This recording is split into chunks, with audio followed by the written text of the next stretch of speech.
I've made, at this point, over 40 videos about the story of Conan Exiles, and sometimes I get asked this question: how do you even find this stuff? I've talked about the story a lot, but I've never really told you how to find it for yourself. Today, we'll do exactly that. The first and most obvious way to find any of Conan's stories is character dialogue. It's one of the most valuable sources of storytelling, not only because characters can give you their perspective on events, but also the way they say it. The manner of speaking adds a lot to the voiced characters, but can also infuse a lot of potential meaning into otherwise normal dialogue. Nunu the Cannibal is a great example. If you were to read his dialogue in a journal, you'd think, yeah, he likes Yogg. However, when you hear him speak, you'll say, no, this guy loves Yogg, in a bit of a concerning way. Do you know the Lord of Empty Abodes? He knows you, child, through the flesh of your kind. Whenever it's available, character dialogue is a great source of finding Conan's story. Clyle the Warmaker, Nunu, Yakira, Razma, Conan, the lore stones around the map, and plenty more. As an extra bonus, the Conan wiki also has pretty decent descriptions of most character dialogues too. But what if there are no characters to talk to? If you've ever tried to hunt for lore in a Souls game, you'll know where we're going.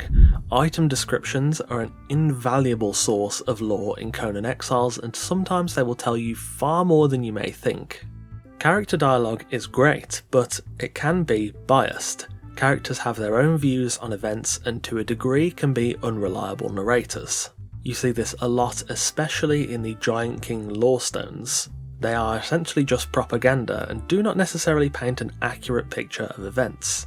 However, item descriptions are usually quite neutral about events in the past and can be a fantastic way to find lore. My first ever lore video about the Kin Scourge was scripted almost entirely on item descriptions. They're a powerful tool for learning the story of the world.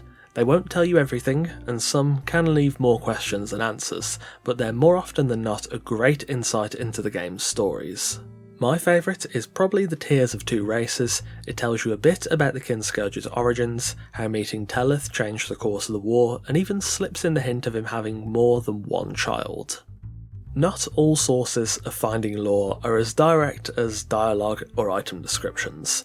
Environmental storytelling is rife throughout Conan Exiles, and if you can infer meaning from it, you'll learn a lot about the world. Take for example the Shattered Springs. On first approach you'll see this scar on the earth which is quite unlike anything else around it. You'll then probably choke on noxious fumes, but when you come back with protection, you'll find some strange trees in the toxic mist. If you look a lot closer, these trees are humanoid figures, writhing and screaming in pain. Something disastrous happened here, and that will likely set you on the path of wanting to find out what happened. When you eventually speak to Warmaker Clyle, he'll tell you of a battle in the north which the humans used a sorcerous weapon to turn the Giant King's armies into stone. If you then return and listen to the lore stone beside the Shattered Springs, the Giant King propaganda all but confirms this was the site of one of the final battles in the Lemurian Uprising. There are plenty of examples, some as big as this, and some just small touches that will clue you in about something.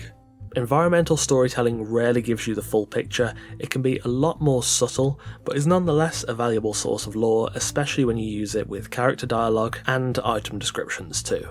Finally, the source material itself. Now, not all of it will be relevant to the story of Conan Exiles, of course. However, some parts of the game's lore or mechanics directly relate to the source material, and they have something that you otherwise wouldn't know about if it weren't for the original works. Take for example the ancient obelisk from the Headhunters event. The item description is very intriguing and kind of sets you on the path to this mystery, but there's no way to work out who is on the coin just based on in-game information. However, if you read The Hour of the Dragon, or watch my video about this topic, you'll find out that the face on the coin is none other than Zaltoten, High Priest of Set from the ancient kingdom of Acheron. Another example, and a favourite of mine, would be, why do golems take extra damage from star metal? It's easy to notice, but the lore behind it, pretty much nowhere in-game. However, if you read The Devil in Iron, or, again, watch my video about the same topic, you'll find that the iron-skinned Khosatral Kell in that story could only be subdued with a weapon made of a meteorite, also known, of course, as star metal. Sometimes you get quite lucky with some of these references to the source material.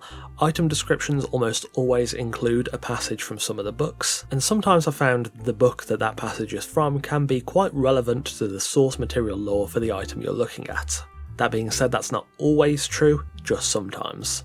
Much of the game's original lore won't necessarily interact with the source material much, but when these crossovers do happen, it's great to be able to refer back to Howard's own works. Even if they're not always super relevant to the lore piece you're looking at in game, a lot of them are great reads anyway, and really help to expand on the world established in Conan Exiles. So, to recap, 4 valuable ways to find the story of Conan Exiles: character dialogue, item descriptions, environmental storytelling, and of course, the source material itself. Conan's story is rich and vast, with many mysteries and curiosities that require some serious digging to decipher.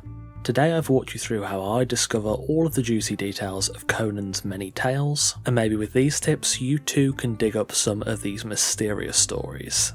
Thank you for watching, and of course a massive thanks to our wonderful, esteemed coffee cultists for continuing to support the channel over on Patreon. If you want to support the channel yourself, check out the Patreon through the link in the description, or join here as a member on YouTube by clicking join just below this video.